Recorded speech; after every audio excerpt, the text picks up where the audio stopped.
Hello students, welcome to Ashwamek Vidyalaya. We'll continue our chapter in social science, environmental changes, जिसके अंदर हम लोगों ने ग्लोबल वार्मिंग इफेक्ट के बारे में पढ़ रहे हैं कि एक्चुअली ग्लोबल वार्मिंग जो है एनवायरनमेंट में किस तरीके से क्रिएट होती है। तो जिसके अंदर हम लोगों ने ग्लोबल वार्मिंग जो फार्मिंग है वो भी सीखा, ग्रीन हाउस फार्मिंग उसके बाद ग्लोबल वार्मिंग इफेक्ट, तो ये इफेक्ट कैसे होती है और ये इफेक्ट होने पे क्या क्या मुसीबतें जो एनवायरनमेंट के अंदर चेंजेस आती है तो उसके बारे में डिस्कस किया। ये जो ग्लोबल वार्मिंग इफेक्ट है तो कौन से गैसेस है जो एनवायरनमेंट में जो अल्ट्रावायलेट रेज है उसको स्टॉप करते हैं, तो ये भी हम लोगों ने लास्ट लेक्चर के अंदर डिस्कस किया।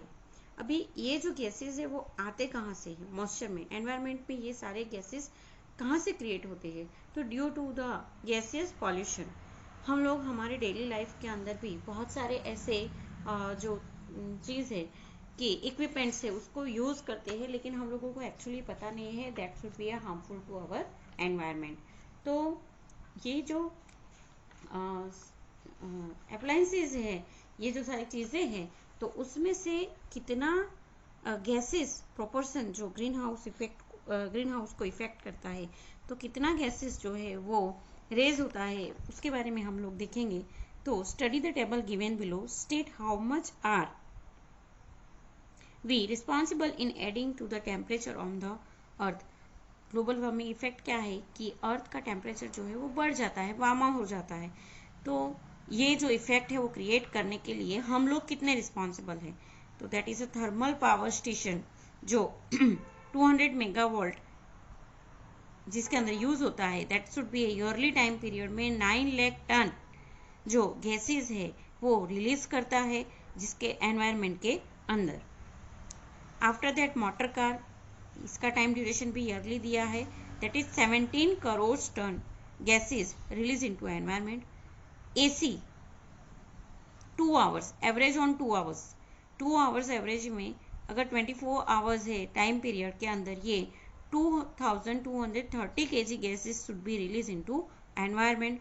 टीवी जो हम लोग देखते हैं तो उसमें से भी गैसेस जो है वो रिलीज होते हैं, that should B in 24 hours in 190 there is a 190 kg gas release into environment. Tube light, that should be in 24 hour 88 kg gas release into environment. Computer, that is also in 24 hours 130 kg gas release. Afterwards freeze, that is also in 24 hours 920 kg gas release into a environment. इसके अलावा हम लोग अगर देखें जो हमारे daily home appliances है, तो लैपटॉप, गीज़र, हीटर, फिर vehicles, all type of vehicles like अ बस, car, scooter etcetera, even though हमारे जो मोबाइल फोन्स है, फिर इलेक्ट्रिक मोटर्स है, पंप्स है, ये सब में से भी ये जो एनवायरनमेंट के अंदर green house global warming effect create करने के लिए ये सारे गैसेस जो है ये सारे अप्लायंसेस में से जो है रिलीज होते हैं और एनवायरनमेंट में जो मिक्स होते हैं, और जिसके वजह से ग्लोबल वार्मिंग इफेक्ट जो है वो क्रिएट होती है। अगर हम लोग ग्लोबल वार्मिंग क्रिएट करने वाले जो गैसेस है उसके बारे में हम लोगों ने आगे डिस्कस किया था, तो जिसके अंदर वापस वन टाइम देख लेते हैं, तो जिसके अंदर carbon dioxide, methane, nitrous oxide, chlorofluorocarbon CFC जिसको कहा जाता है साइंस की भाषा में, हेलोकार्बन्स, ये जो है वो ग्रीन हाउस इफेक्ट क्रिएट करने में मेजर रोल प्ले करते हैं। सबसे ज़्यादा ये गैस की जो प्रोपोर्शन की मात्रा है वो बढ़ती है। तो अगर हम लोग बात करें तो मीथेन गैस, जिसका साइंटिफिक नेम जो है CH4, the massive increase in methane proportion from 315 ppm in the year 1750 to 1764 ppm in the year 2005 was due to the reason listed below। जो 1750 से लेके 1764 में 315 ppm जो है था। तो 2015 में जो है हम लोगों को ये लिस्ट दिया हुआ है कि उसका जो प्रोपोर्शन है वो 2005 में बढ़ा है। तो exhaling of animals and metabolism of process, जो एनिमल एक्सहेलिंग यानी कि श्वासोश्वास की जो क्रिया करते हैं, एंड मेटाबॉलिज्म प्रोसेस जो होती है, जिसके वजह से 14 करोड़ टन जो है मीथेन गैस रिलीज होता है। पैडी कल्टीवेशन में 15 crore ton, decomposition of the biodegradable waste, जो बायोडिग्रेडेबल वेस्ट है उसकी जो डिकम्पोजिशन की जो मेथड है, प्रक्रिया है, उससे 7 करोड़ टन जो मीथेन गैस जो है वो रिलीज होता है। इंक्रीज, इसकी मात्रा इतनी जो 2005 में बढ़ गई है।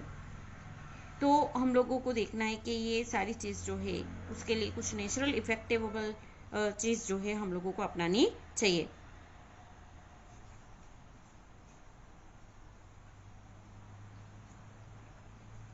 यहाँ पे थिंग्स टू नो दिया है कि all the things use by human in one day has 80% of the air in it.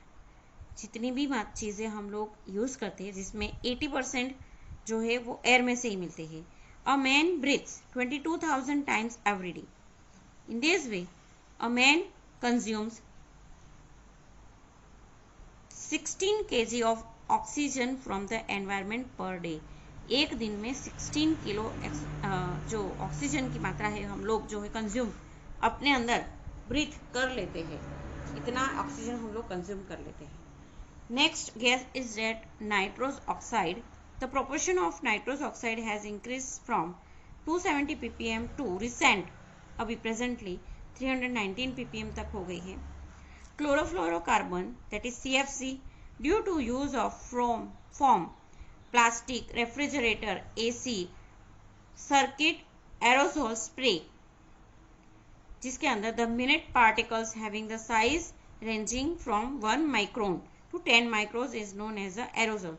Aerosol क्या होता है? एरोसोल स्प्रे किसको कहता है? जिसके अंदर जो उसके जो पार्टिकल्स होते हैं उसकी जो साइज जो है दैट इज 1 माइक्रोन से लेके 10 माइक्रो तक जो होती है उसको एरोसोल कहा जाता है।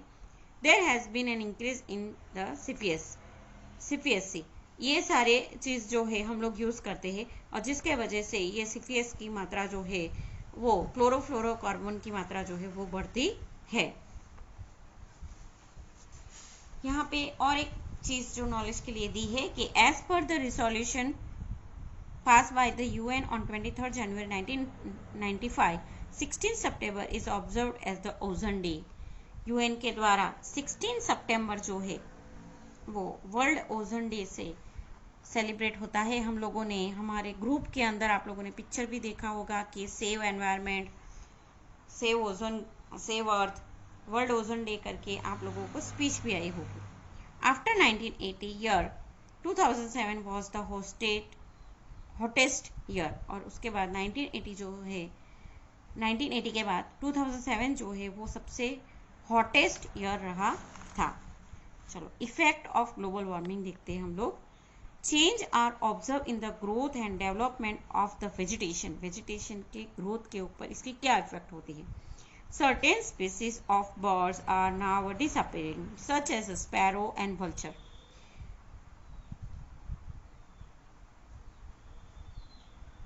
ग्लोबल वार्मिंग इफेक्ट की वजह से नेचुरल कैलेमिटीज जो है उसके अंदर बहुत इफेक्ट होती है। सबसे पहले तो जैसे प्लांट हम लोग ने आगे देखा कि उसका ग्रोथ नहीं होता है, लेकिन सेकेंड जो स्पीसीज है जिसमें अंदर बर्ड और दूसरे जो छोटे छोटे इंसेक्ट्स या ये सारी जो चीजें हैं वो now they have to be disappearing, existent हो रहे हैं, कम होते जा रहे हैं। 2000 glaciers of Himalayas have receded, melted. Global warming effect की वजह से हिमालय रेंज के अंदर जो ग्लेशियर्स है वो ग्लेशियर्स जो है दैट शुड बी अ रिसेडेड यानी कि मेल्टेड हो रही है धीरे धीरे। तो ये जो ग्लेशियर्स है, ग्लेशियर्स यानी क्या होता है? बर्फ की जो नदी होती है, वो, तो ये आइस रिवर जो है वो धीरे धीरे मेल्ट हो रही है और रिडक्शन हो रहा है, कम हो रही है। 2000 ग्लेशियर्स ऑफ हिमालयस, हिमालयस की 2000 से ज़्यादा जो ग्लेशियर्स है वो अभी मेल्टेड हो रही है।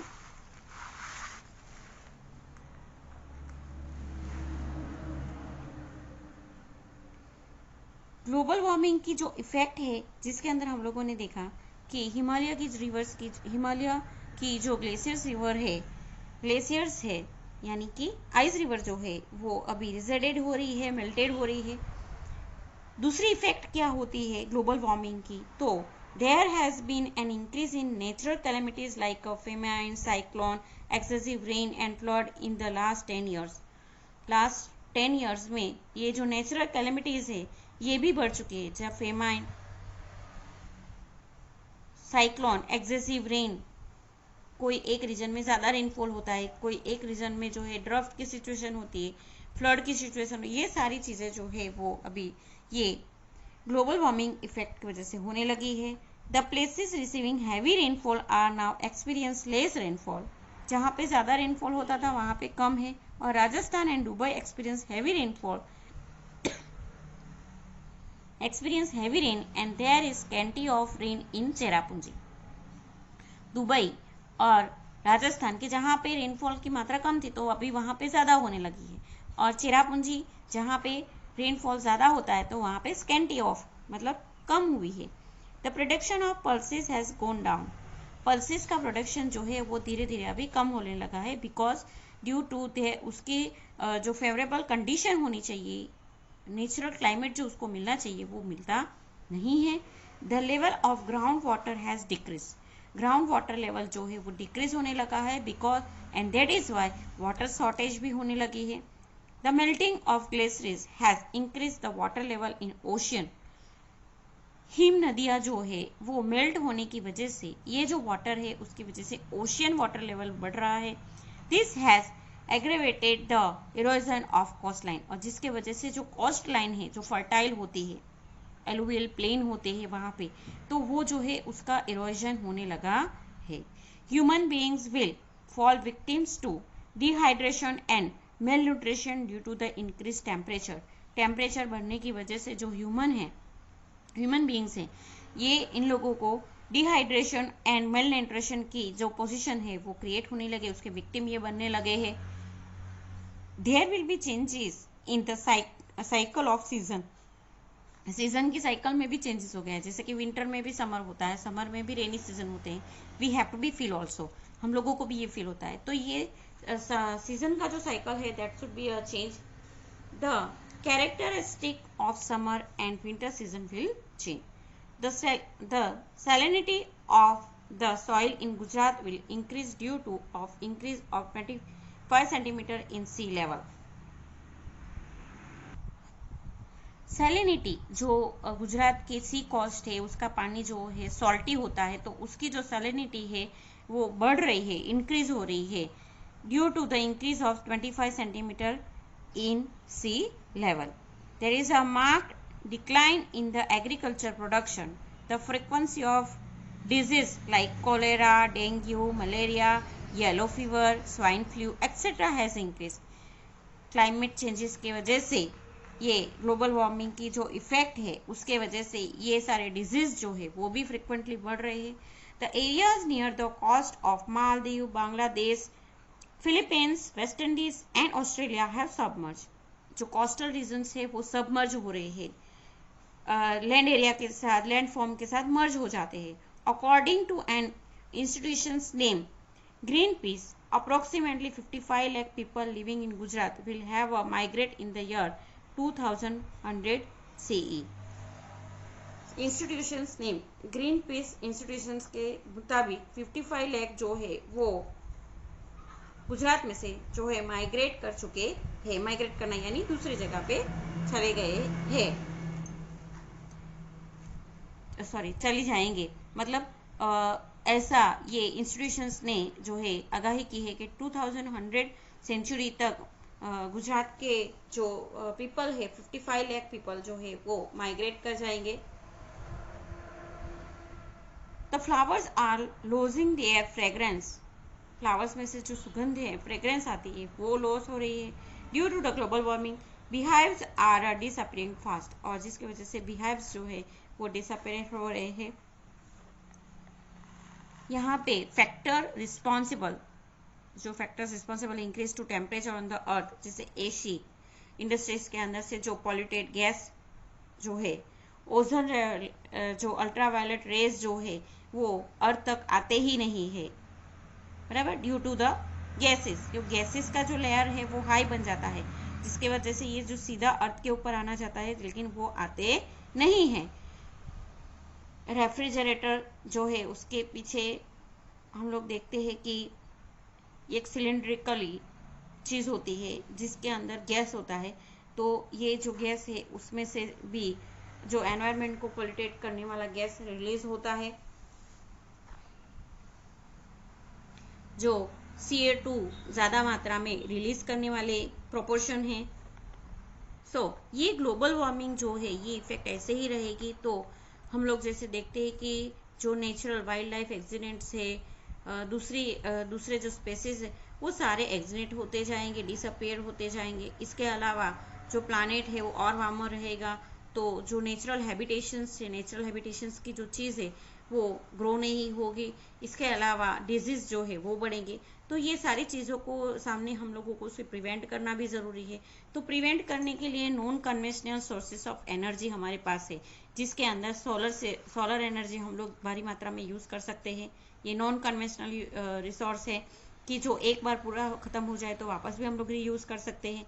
विंड एनर्जी है कि विंड एनर्जी की जो प्रोड्यूस करके हम लोग ये सारे अप्लायंसेस के अंदर यूज़ कर सकते हैं।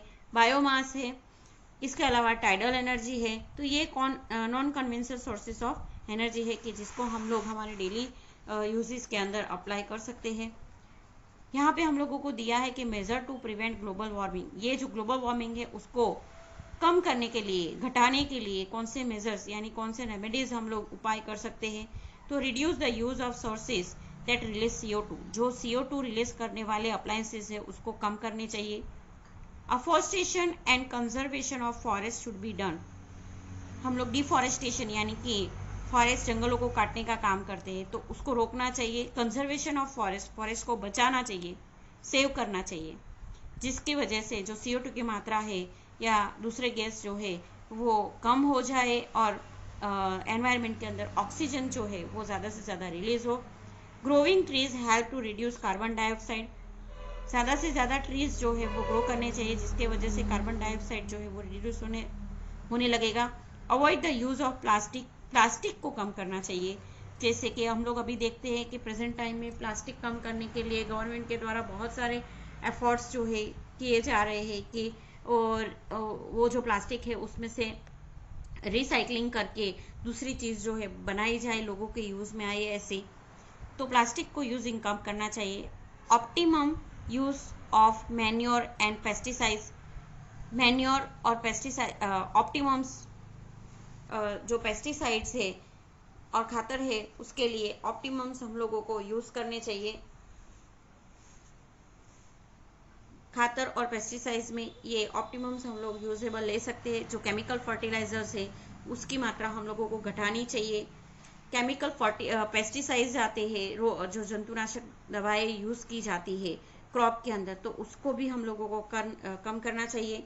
Adopt organic farming, green manure, cattle manure, ये जो है जो सारे वेजिटेबल्स है उसको डिकम्पोज करके मैन्योर बनाया जाता है, तो ग्रीन मैन्योर बनता है। उसके अलावा कैटल मैन्योर है जो एनिमल्स में से हम लोगों को मिलता है, तो उसके द्वारा ऑर्गेनिक फार्मिंग को हम लोगों को अडॉप्ट करना चाहिए। Add biotics in the food for animals, animal के लिए भी बायोटिक चीज़ जो है वो ज़्यादा यूज़ करनी चाहिए। Optimums use of household appliance, तो हाउस होल्ड के लिए भी जो बेस्ट चीज़ है वही यूज़ करना चाहिए कि जिससे जो ये जहरी गैसेस जो रिलीज होते हैं वो कम हो। Proper use of means of transportation के भी प्रॉपर यूज करने चाहिए। ऐसा नहीं कि थोड़ी जगह पे नज़दीक जाना है तो we have to be use, उसके ऑप्शनल चीज़ यूज़ कर सकते हैं, साइकिलिंग यूज़ कर सकते हैं या फिर पैदल जा सकते हैं, तो वो उसके जो यूजेस है उसका प्रॉपर यूज़ करना चाहिए। Check the growth of human population. Human population जो है उसके ग्रोथ के ऊपर भी हम लोगों को ध्यान देना चाहिए। Design the building with sufficient ventilation to save electricity. Building इस तरीके से डिजाइन करना चाहिए, कंस्ट्रक्ट करना चाहिए कि इलेक्ट्रिसिटी हम लोग ज्यादा से ज्यादा सेव कर सके। Increase the use of eco friendly papers. Eco friendly papers हम लोगों को यूज करना चाहिए। प्लास्टिक बैग के जगह पे हम लोग जो पेपर बैग्स है उसको यूज कर सकते हैं। Grow plants and trees around your houses. हमारे हाउस के आजू बाजू प्लांट और ट्रीज हम लोग जो है ग्रो कर सकते हैं। Make optimum use of natural resource. जो नेचुरल रिसोर्स है उसका हम लोगों को बेस्ट यूजेस करना चाहिए, ज़्यादा से ज़्यादा उसको यूज कर सके, इस तरीके से उसका जुडिशरी यूज करना चाहिए। Use petroleum product judiciary. Petroleum product जो है एक बार खर्च हो जाएगी तो वो वापस नहीं मिलेगी, तो उसके ऑप्शन में हम लोग सोलर एनर्जी यूज कर सकते हैं। तो ये पेट्रोलियम प्रोडक्ट का हम लोगों को जुडिशरी यूज करना चाहिए। Use water carefully. वाटर को भी अभी संभाल के रखना है, क्योंकि वाटर भी अभी जैसे हम लोग ने देखा कि ग्लोबल वार्मिंग इफेक्ट की वजह से उसका ग्राउंड लेवल वाटर जो है वो कम होने लगा है, तो ये वाटर का भी हम लोगों को केयरफुली यूज करना चाहिए। Practice rain water harvesting. Rain water harvesting जो है उसका हम लोगों को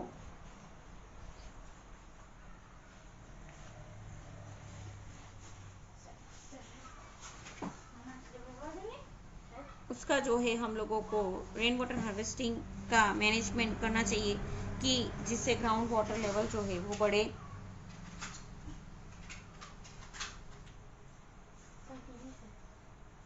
increase the uses of CNG and non conventional sources of energy. CNG और non conventional source of energy, जैसे हम लोगों ने आगे देखा solar energy, wind energy, tidal energy, तो ये सारी एनर्जी और सीएनजी इसकी जो यूजेस है हम लोगों को बढ़ानी चाहिए, ताकि एनवायरनमेंट जो है वो इको फ्रेंडली बने।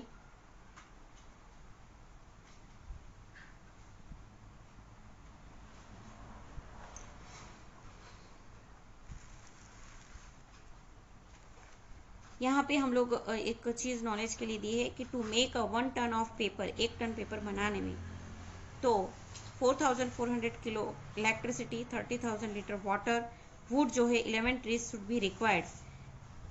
1 टन पेपर बनाने में हम लोगों को इतनी मात्रा की ज़रूरत रहती है, तो हम लोगों का उसका भी जुडिशरी यूज़ करना चाहिए कि उसका वेस्ट ज़्यादा ना करें। डिफॉरेस्टेशन जो है उसकी हम लोगों को रोकना चाहिए। एफोरेस्टेशन जो है वो बढ़ाना चाहिए। प्लांट्स ज़्यादा से ज़्यादा ग्रो करना चाहिए ताकि हम लोग जो ये ग्लोबल वार्मिंग इफेक्ट है उसके सामने लड़ सके। Thank you.